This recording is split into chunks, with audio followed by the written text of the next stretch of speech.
Hi everybody, how you guys doing? Can you all hear me?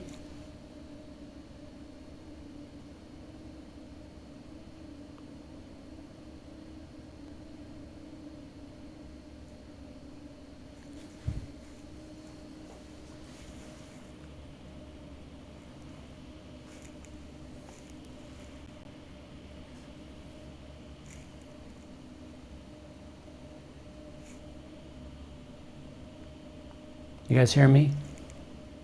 I don't want to lecture without you guys being able to hear me. I can hear you. Okay, all right, good.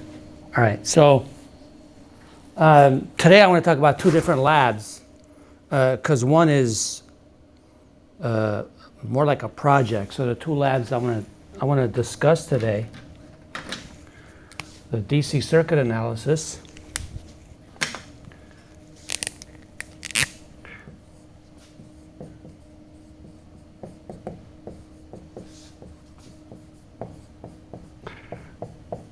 which is due on November 5th, and the other one is the DC motor.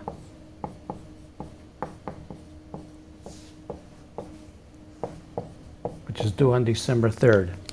And so the DC circuit analysis lab, you're going to turn in a hard copy of the lab, just like the Ohm's Law lab. Okay. Give me a second. Oh. Check these markers. Okay. So today what I'm going to do is I'm going to start first discussing the DC circuit analysis lab, and then I'll talk about the DC motor. Although I will introduce the lab here, but I will discuss it more. Not sure if we'll get to it next week, but the following week when we start talking about magnetic torques on a loop. Okay, the torque due to a magnetic field on a current carrying loop of wire. When we get to that, I'll say some more about the DC motor lab, but I kind of just want you to get started on it, or at least introduce it to you. But you do have several weeks to get it completed. Okay. Let me start with the DC circuit analysis lab. Okay, and I've alluded to this in lecture because in lecture I analyzed for you the following circuit.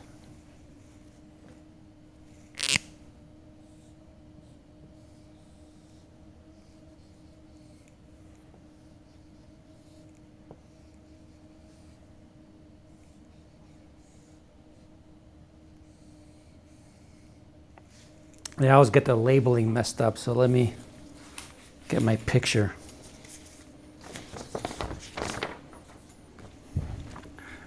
This is R1, R2, R3,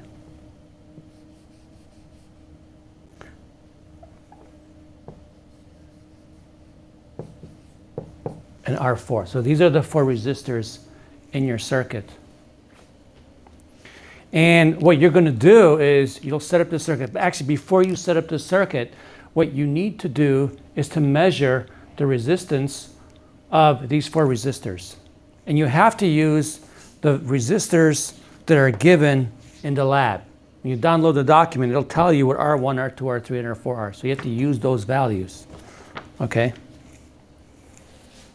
So if you want to see what the circuit should look like, I built it for you guys so you can take a look at it. This is what the circuit will look like. Okay? And I put it on the larger board because I have this taped to it. I like having this taped to it because then it doesn't move around, and then I can just connect the adapter to it. Okay? So these are the four resistors, and I have the power hooked up to it. And then these two orange wires are basically for part 2 and part 3. You don't have to have them there for part 1, but I put them there so you can see. You'll hook up the ammeter across these two wires for part 3, and that ammeter's got to stay there for parts 2. Sorry, there's no part 3. Okay. So I'll just leave it for another second so you can take a look at the circuit and see what it looks like, and then you can kind of emulate it when you build it. Okay. All right. So You'll measure these resistor values. There's no ammeter here. This is the bridge circuit, but it's unbalanced. So you have your current coming from the power supply here. It splits up into two parts. I'll call this I1, and I'll call this I2. And so this current then, if I apply Kirchhoff's current rule, is I1 plus I2. And this is the current from the power supply.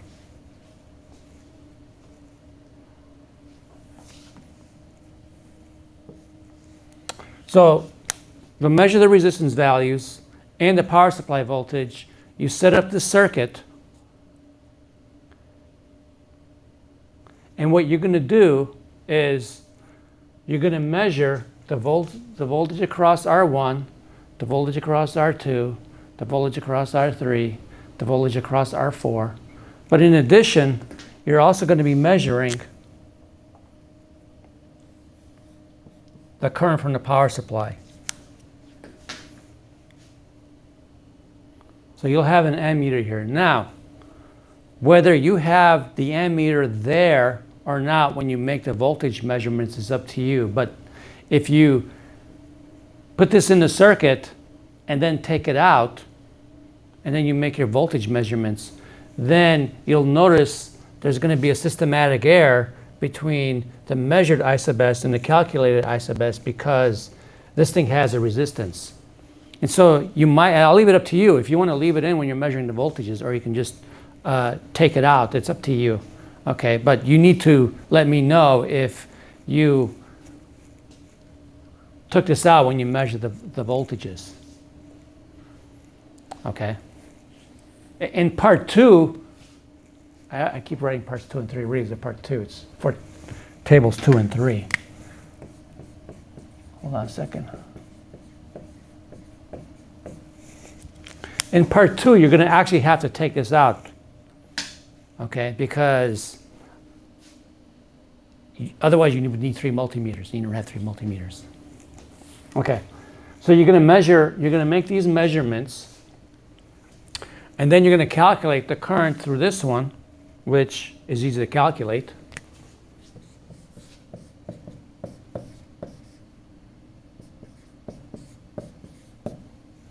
The current through the second resistor.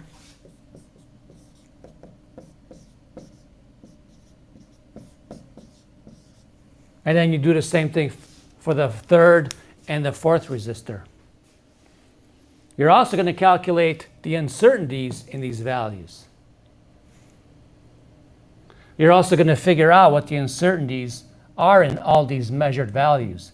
Now, the uncertainties that you get out of these measured values are based on the precision of the ammeter. So your ammeter, your multimeter should have a manual with it,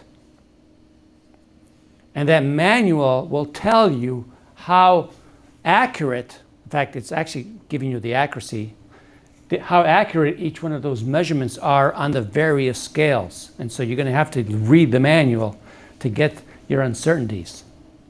And I'll talk about that a little bit later. I have an appendix in the lab regarding how you determine the uncertainties. But you need to look at the manual of the multimeter. Let me know if you do not have the manual for the multimeter. Okay, because otherwise I have to take a picture of it and send it to you. Or what I'll do is I'll put a document on Canvas. Okay.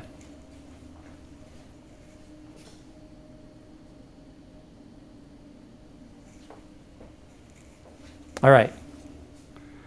So you'll calculate these, and then your goal here is to verify Kirchhoff's current law. In other words, you want to see if the sum of these two currents equals the measured current here. So you're going to calculate I1 plus I2, which is the current going through the power supply, and you're going to verify that it's equal to I sub s. In other words, do these two values agree? And again, what does that mean, do these two values agree? When you're measuring I sub s and you're calculating I sub s, you're using instruments, both of these values will have an uncertainty, and so the range of values for the measurement and the calculation should overlap each other. If they do, then they agree. If they don't, then they disagree. And then you got to figure out why they disagree.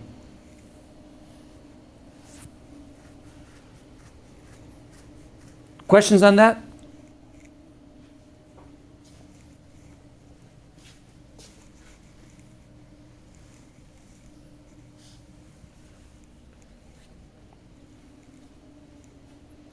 Then when you get to the second part is essentially the same circuit.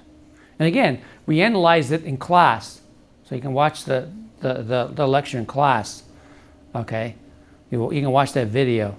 But we analyzed that circuit. And in that part, what you're going to do is you're going to put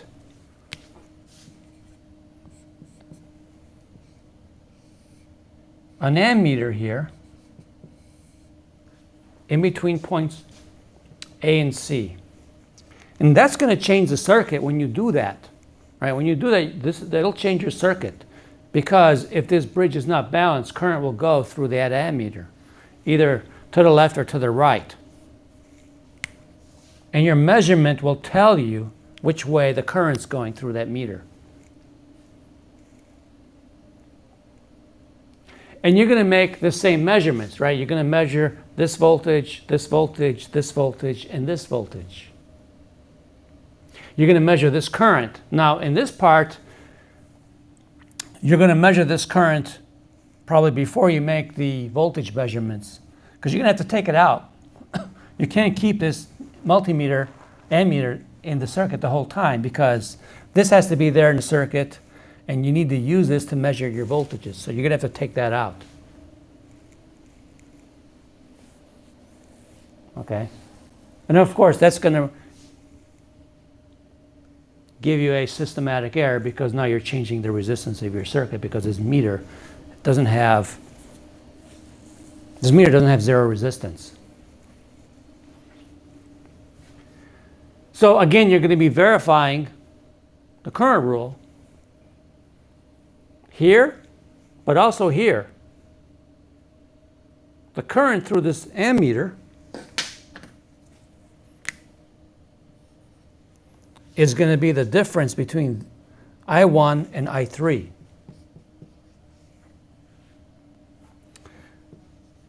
You can also calculate it using I2 and I4. The current through the ammeter can be written as I4 minus I2. And so what you're going to do is compare the measured value of the current through this ammeter to this calculated value and this calculated value. Of course, you also got to calculate the uncertainties.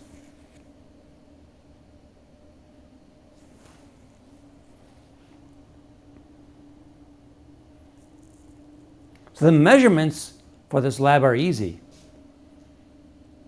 Right? You're just putting the meter across the resistor to measure the voltages, and then you're going to put the ammeter in series to measure this current and that current.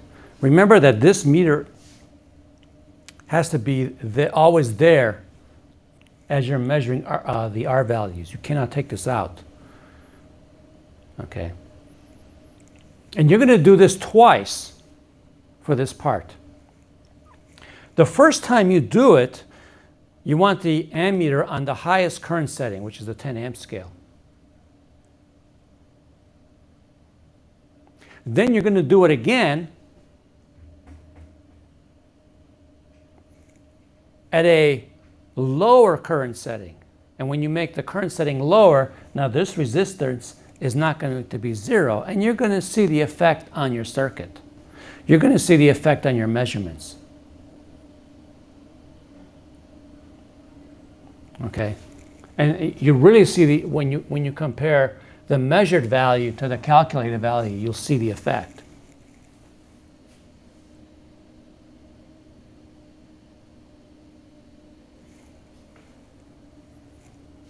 As compared to the previous case.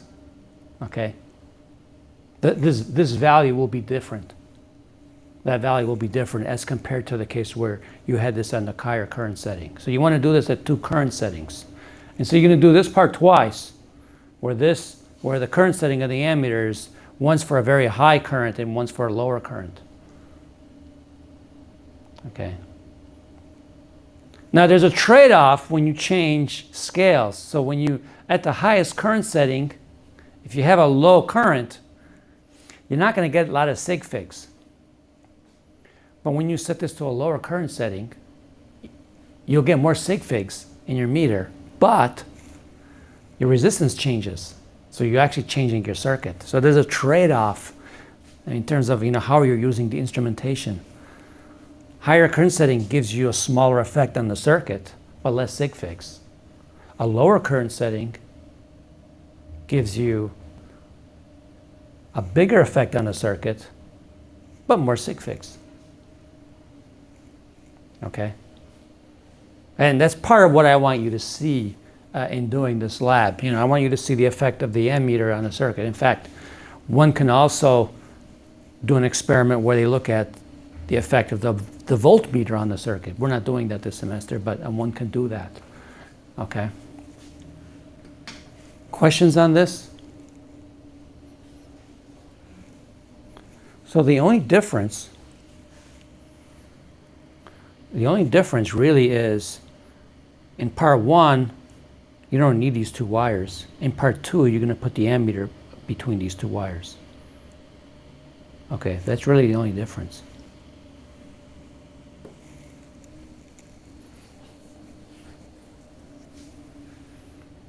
Okay. So one of the things you're going to be doing is you're going to be calculating a lot of these. Okay. You're going to be calculating all these values. That's what's going to make the lab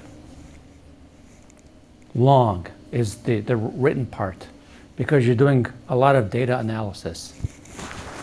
This will probably be one of the most intense data analysis labs this semester. Okay, because collecting the data, once you have the circuit built, collecting the data is pretty easy. It's the writing up of it is going to take a while. So for table 1,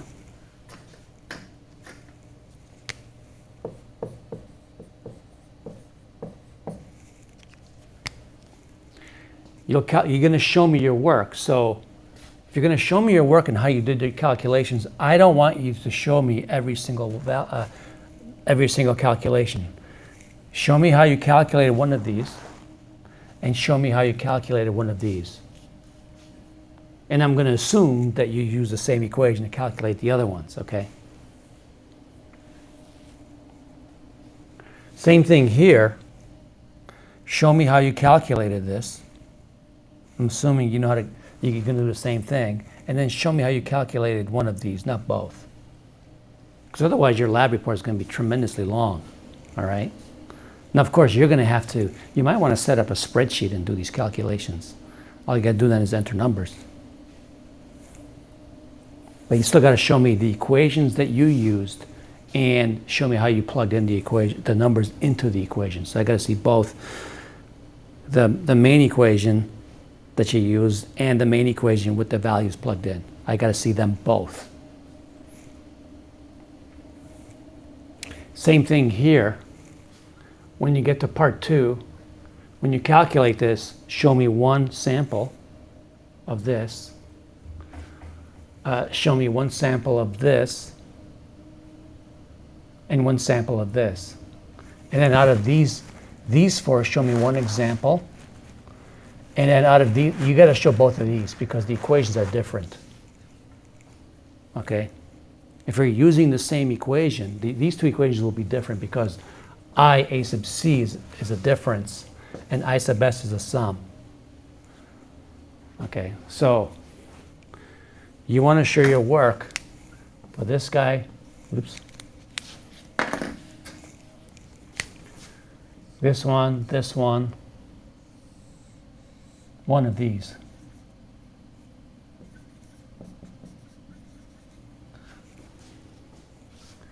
This guy, and one of these.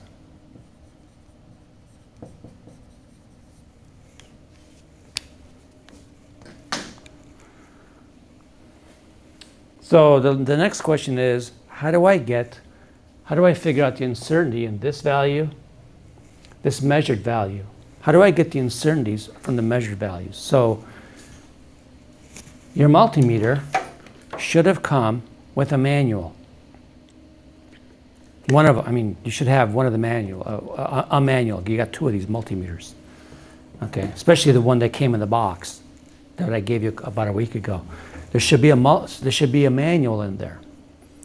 And for each scale setting, it tells you the accuracy. In fact, what it's telling you is the uncertainty due to systematic errors and the uncertainty due to random errors. Normally when we do stuff in the lab, when we do measurements in the lab, we only focus on the uncertainty due to random errors.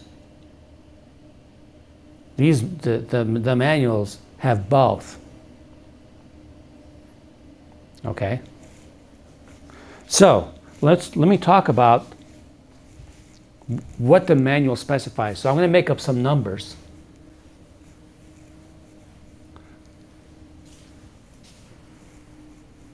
And there's also a description in the appendix of the lab. Let's say my multimeter has a 0 to 1,000 ohm scale. Okay? And I measure resistance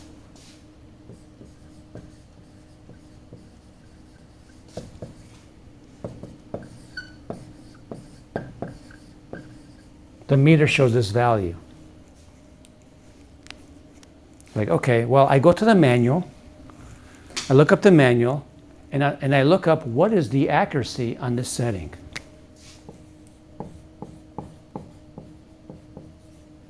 It says that the accuracy is 1% plus 5 digits.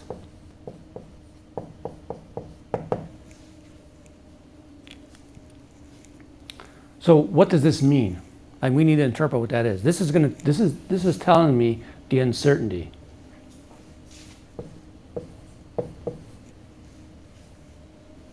Okay.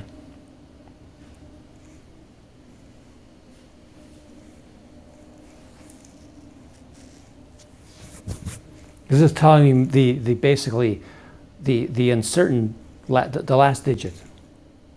The uncertainty in the last digit. Okay. Okay. So how do I interpret this?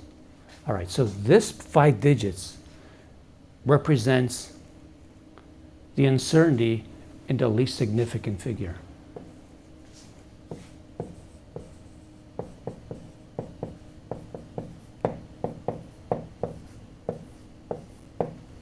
All right. My goal is to figure out the doubtful digit of this measurement.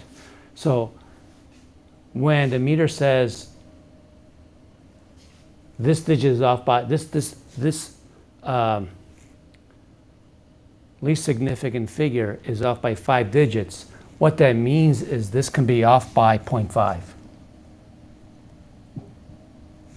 So this number could be either 0.8,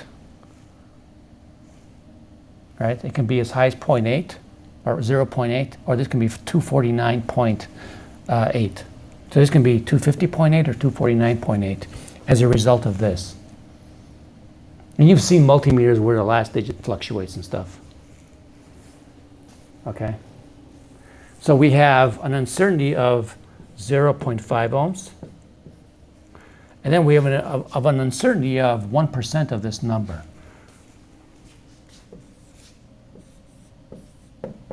When I take this times 1%, I get 2.5.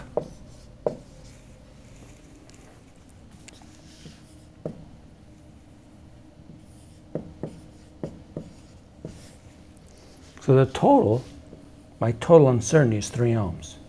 I don't need the next digit, right? Because what I'm trying to figure out is my doubtful digit. It's to the ones place. I never keep my uncertainty to 2 significant figures. And so this measurement is really good to 3 ohms. I really shouldn't keep that next digit. I shall quote my result like this.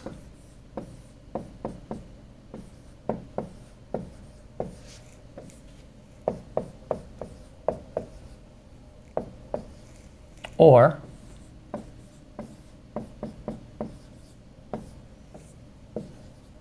I can quote it either way. Okay?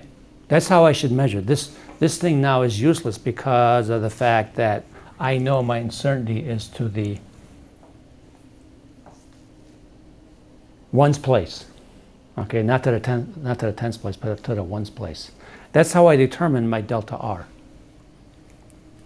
So delta R is 3 ohms for this measurement. And so in your manual, it lists the uncertainties this way. And so for each measurement, you have to determine these values. And so in table 1, it not only tells you to place the value of R1, but it also tells you to place the value of the uncertainty in R1, and R2, and R3, and R4. Okay?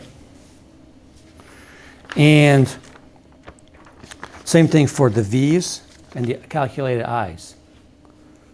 So if you look at table 1, you're going to put these values in along with their uncertainties. Now, the units, I list some units there for R and I. If you want to change the units, that's fine. You really don't need to use kilo ohms to write the resistances. If you want to write it in ohms, that's fine, but then change the column heading.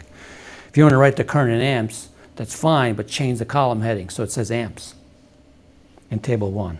And in fact, for any of the tables.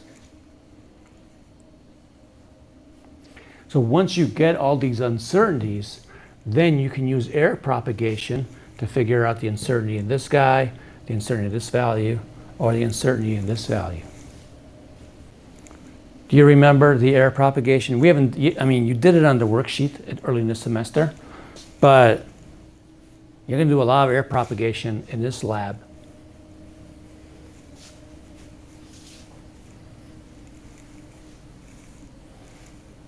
And the most common mistake students make is with this one. If you have I sub s is equal to I1 plus I2, how do I figure out the uncertainty in this calculated value? Well, go back and remember you got to take partial derivatives.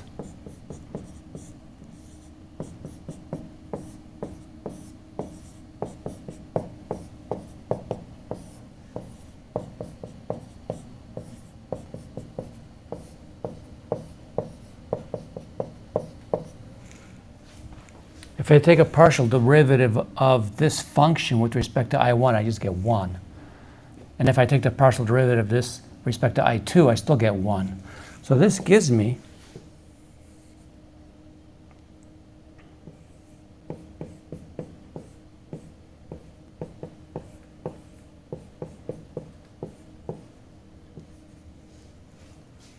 and whether this is a plus or a minus here, this will still be a plus. Doesn't matter. That reflects the fact that when you subtract numbers, the accuracy, the precision decreases. So you're going to be calculating this uncertainty and these uncertainties. Of course, this one is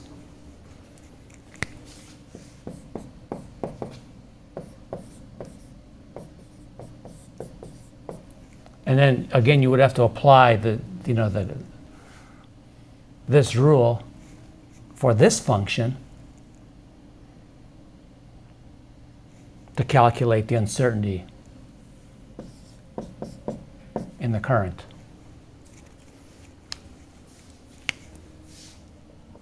I messed up.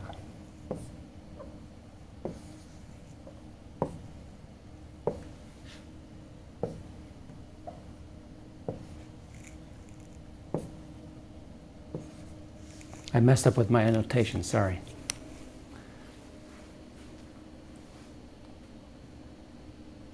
Questions? Let me see, I said question in the chat.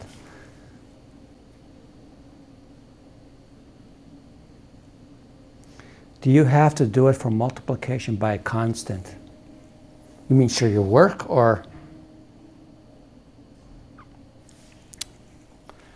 Yeah,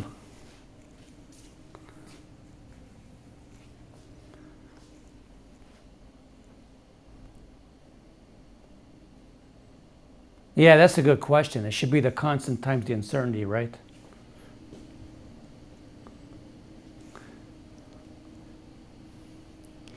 Yeah. So let me just say this. Probably not. But if you get it wrong and you don't show your work, then you don't get any partial credit at all. That's the only thing. But you're right. I mean, that's an easy one. Probably don't need to show that. I don't think any of these calculations involve that anyway.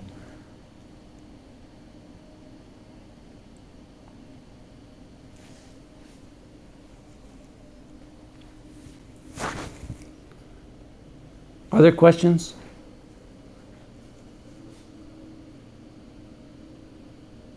Okay, so you have a lot of work in calculating uncertainties in this lab, and the question again is does this calculated value agree with this measured value? Of course, this has an uncertainty too, right? The measured value, and so the range of values for both measurements have to overlap if they agree.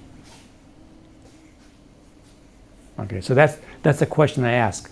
I also ask another question in the lab. Do your results verify the voltage law?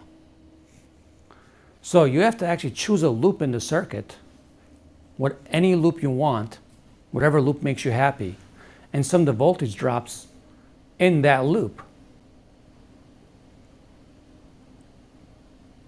And the question is the sum of the voltage drops equal to 0? And the question is, do your results agree with Kirchhoff's voltage law? You do have to calculate the uncertainties when you answer that question. All right, if you sum the delta V's,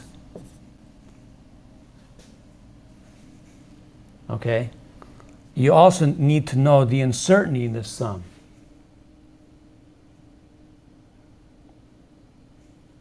And a sum basically goes, the uncertainty goes as the sum of the square root of the sum of the squares of the uncertainties.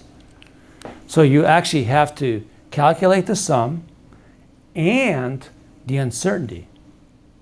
So let's say let's say this gives you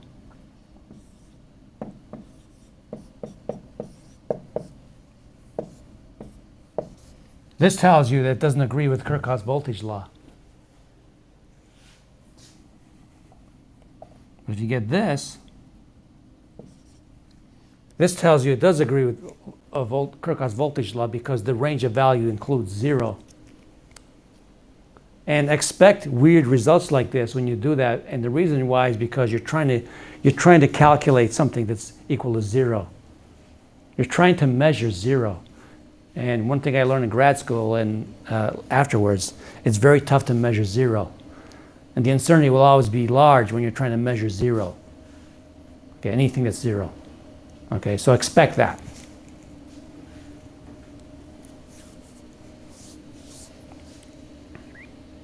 Questions?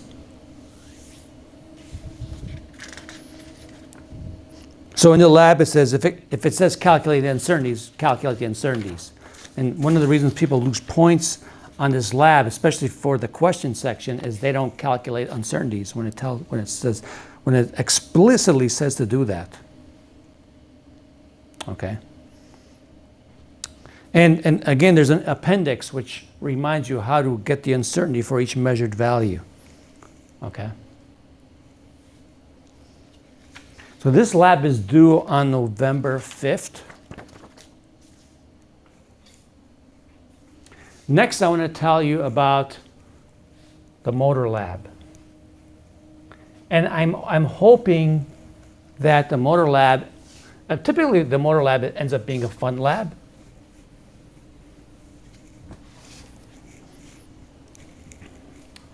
Let me get rid of that. mean, especially for the engineering majors. I should specify that. In your lab kit, you have a bag with all the parts you need to build your motor. Okay, so you get in your lab kit, you have one of these bags. It has a board, it has nails, and it has magnet wire in it. By the way, this is expensive, so be careful with it. Okay, and it has the directions for how to build the motor.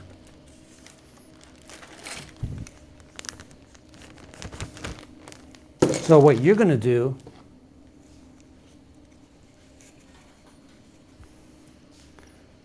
this is an old version, so it's not in good shape. You're going to build one of these. This one had the Halloween theme to it, so you're going to build this motor. Okay? And a motor basically is a device that converts electrical energy into mechanical energy. So the idea is to get this thing spin, and you connect it to some device in the outside of it to make it spin. And that's where you get to the conversion to mechanical energy. This part of the motor, which is very important, is called the armature.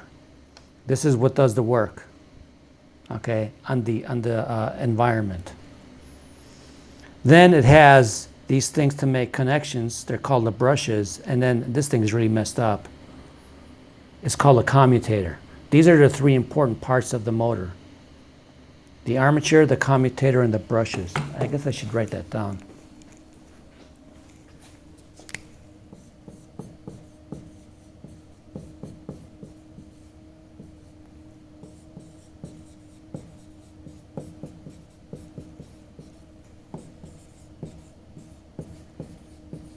And I'll say more about it when we discuss this in the lecture.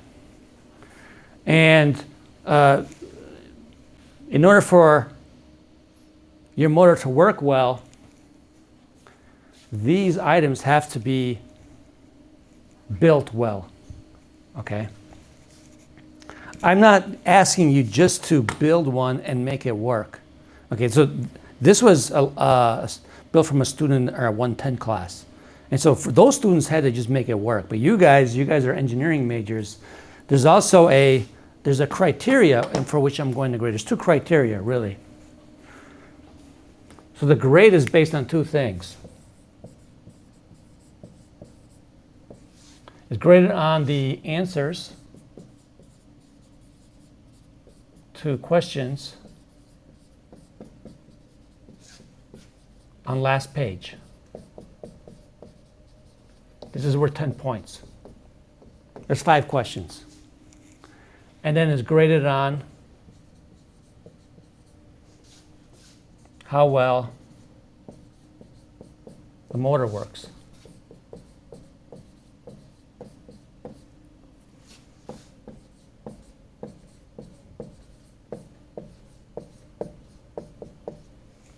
If your motor works on the 2 D-cell batteries that we have provided for you, then this part will be 30 points.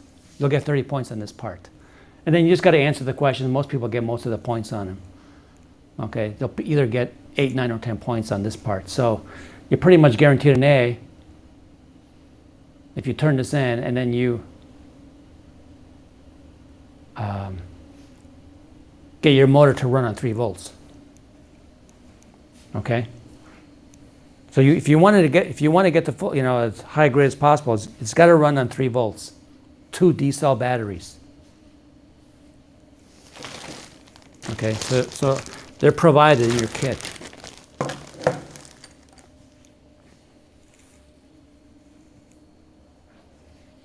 So you have to build this thing,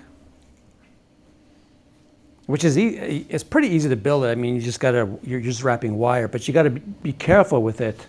One of the keys in making the motor work well, here's another design. You can change the design. So here's another one that a student built. The design is a little bit different. Okay, so you're free to change the design. And notice the student did not use nails. Make sure that whatever, if you change anything here, whatever you use is magnetic. So let me go back to the simple motor. This U-shaped piece with the wire wrapped around it, it's the electromagnet. You're building a magnet. And so if you're going to build a magnet, these materials have to be magnetic. So these nails are magnetic, the nails we provide for you. So you do not want to substitute this with aluminum, because aluminum is not magnetic. Okay, so if you're going to do any substitutions here, make sure that whatever metal pieces you use are magnetic. Same thing with the armature. If you change anything, make sure that these nails are magnetic. Make sure that if you substitute anything, it's magnetic. Okay, if it's not magnetic, your motor won't work well or might not work at all. Okay, these support nails don't have to be magnetic. Okay, these are just used for support. Okay, but because they're easy to get, we use these nails.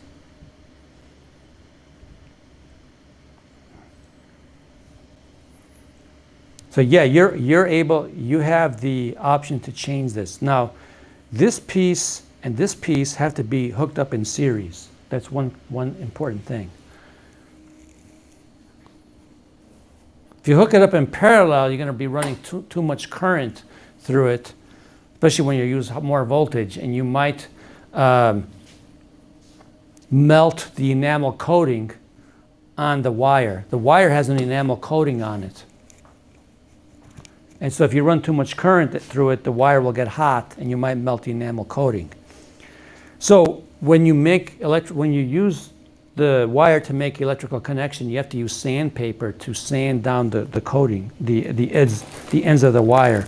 And we have actually provided sandpaper in your kit, okay, if you don't have any. So your goal is to build this, and you want it to run at 3 volts.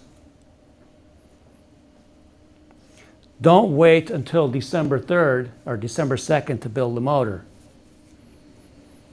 because you're going to need to test the motor. You need to make improvements to the motor.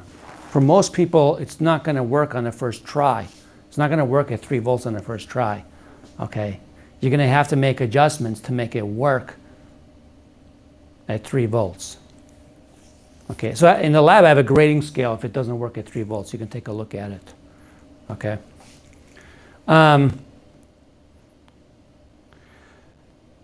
If you look at the lab, it'll say you need to create a video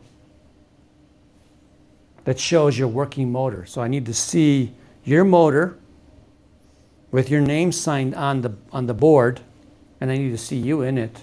And I need to see the motor, and I need to see the wiring on the motor, so I know they're hooked up. Everything's hooked up in series. And I need to see it working. I need to see if it's working with 2 batteries, 3 batteries, 4 batteries, or whatever. Okay, so I need to see all that in the video. And it's a short video, right? I just need to see it spin. It needs to spin by itself, but if you need to give it an initial push, that's fine. But once you give it an initial push, it has to spin by itself. Okay? And so you can create a video and show me how that your motor's working. The problem is, if you do everything at home, you're not going to have the same testing equipment as we do on campus. So I recommend that you come to campus and use our resources to test your motor, because we have really nice power supplies. They work much better in using batteries to test your motor and make it work, okay? And then you can actually, instead of creating the video, you can just have one of us, me or Tyler or one of the other faculty, just test your motor to see if it works. If it runs at 3 volts, then what we'll do is we'll write on the board 3 volts, and then we'll leave it in the lab. And then on the document, the instructor will sign your document, and then you'll turn it in to me. Okay? You're at a huge advantage if you test the motor here, as opposed to doing everything at home.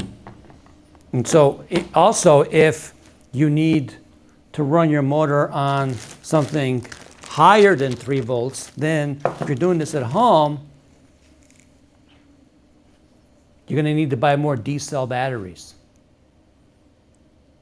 Some students think, that power supply that's in the kit will work for them. But you just got to be careful because that power supply, the current is limited. And so if you're trying to draw too much current with this power supply, you're not going to get enough juice into your motor. You're current limited, okay? And it depends on the voltage setting. So the power supply we have on campus, it can supply, 10 amps. Of course, 10 amps at 5 volts or whatever. Of course, that is problematic because your wires will get hot. But we can do that. Okay, your batteries, or if you try to use that charger, it might not work. I'm not saying it won't work, but it might not work if you need higher voltages. Okay. Some people think, I can use the 9-volt battery. No, that's not going to work either because the internal resistance of the 9-volt battery is too high. Okay, that's not going to work for you. Okay. These D-cell batteries have a lower resistance. You're going to need to use those or a power supply.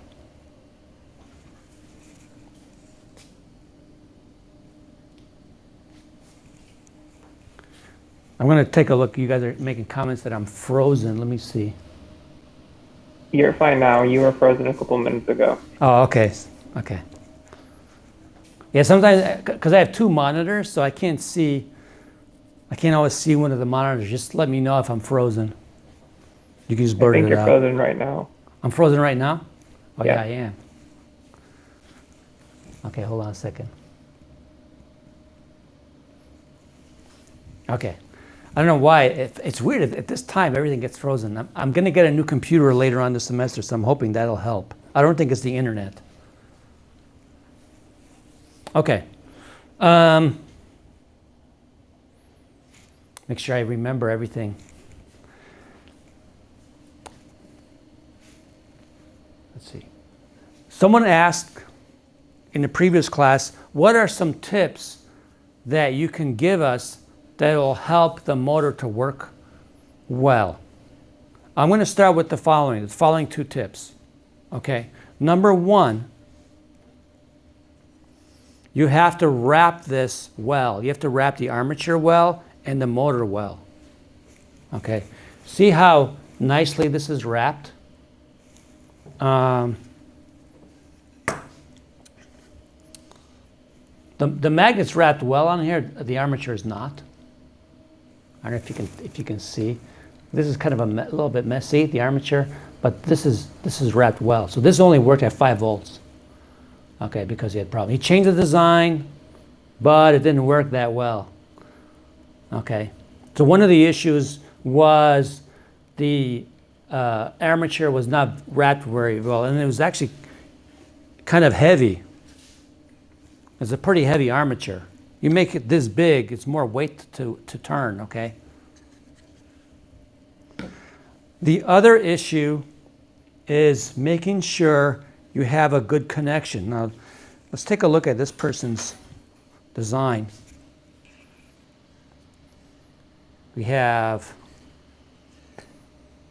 these wires have to make contact with, and right now it's not even touching it at all. These have to be in contact. Oops, let me see. It's hard to these have to be in contact and they're not. Okay. I mean, the contacts are poor.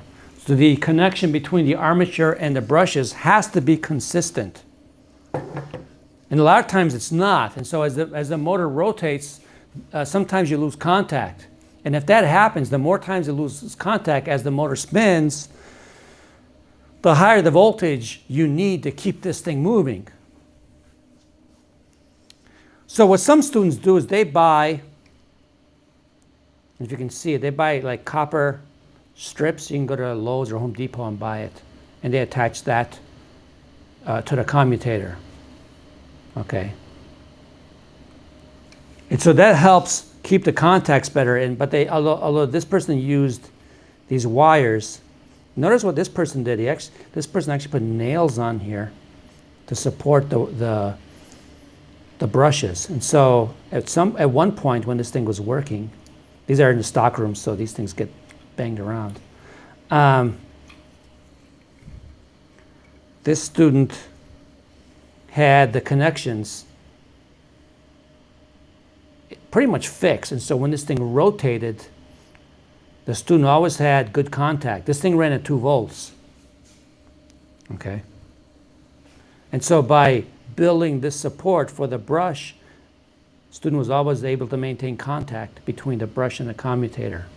That's another big issue. Those are the 2 biggest issues. Okay? But I think the contact issue is the biggest issue for this lab. Okay?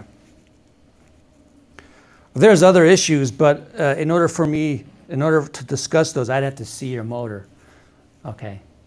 But those are the 2 biggest problems with these motors that students have. So you do have to troubleshoot and make it work. All right? Sometimes they're not wired properly, but we have ways to test that. Okay? And as we talk, when we talk about the motor itself in lecture, I'll say a few more things about what makes the motor work. So I did when I created your Canvas shell, I basically copied last semester's, and it should have copied the discussion board. So the discussion board also has a list of tips. Okay, let me check the.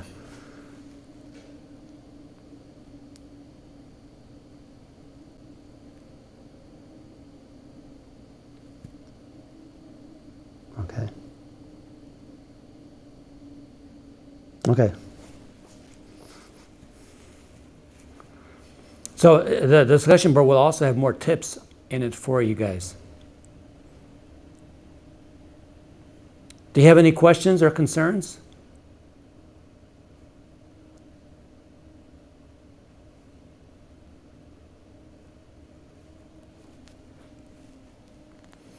So I want to say that since last year we were online all year, and so the dynamics of this lab completely changes. So when we were online last year, students would just get their motor working to 3 volts and they were happy. And last year I had no one who tried to run their motor on 1 battery.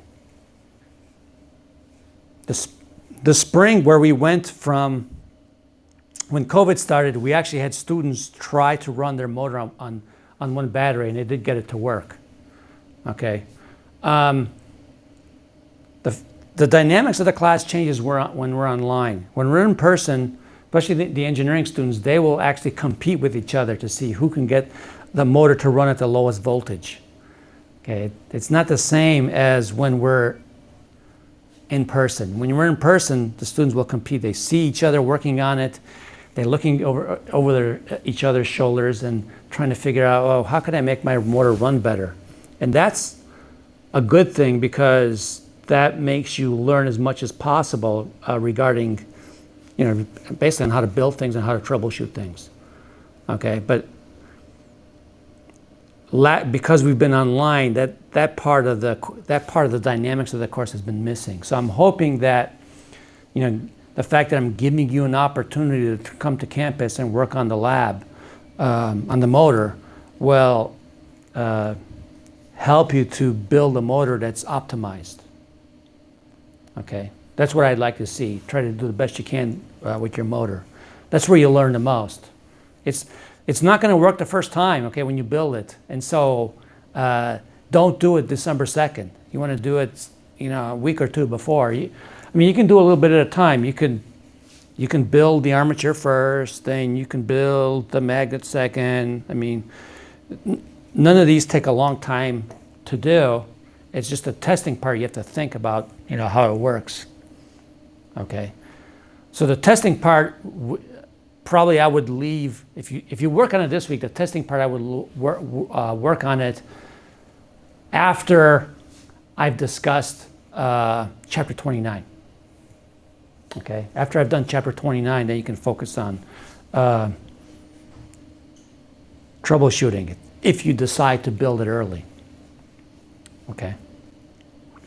And I had one more thing to bring up because a student brought this up this morning, and part of it was my fault because I didn't have time to discuss it. It has to do with this multimeter. Student was asking about the kilo ohm scale. So on the multimeter, the scales look like this.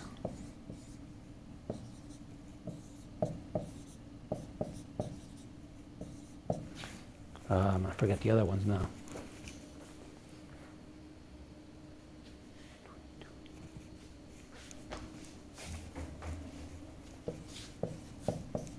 Etc. So the reading here will be in ohms.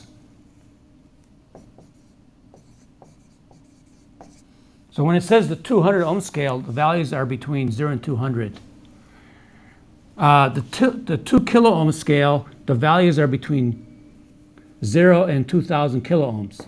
So it'll actually give you the value in kilo ohms. Okay? So that this one scale gives you the value in ohms, but all the other ones gives you the value in kilo ohms. And I think that is not explicitly stated in the manual, and I didn't have a chance to go through it in lecture. So I just want to make sure that's clear. Okay? If you don't have any more questions or concerns, I'm done. And I'll talk more about the DC motor lab as we progress. Okay, as we get through chapter 29. Okay, so this is not going to be the only time I talk about it. And then, but this will be the last time I talk about this lab. This is the last lab meeting that's going to be recorded this semester. Everything else after this will be, every lab after this will be in person. Okay? All right. So I hope you have a good weekend. Enjoy your weekend. We'll see you on Monday.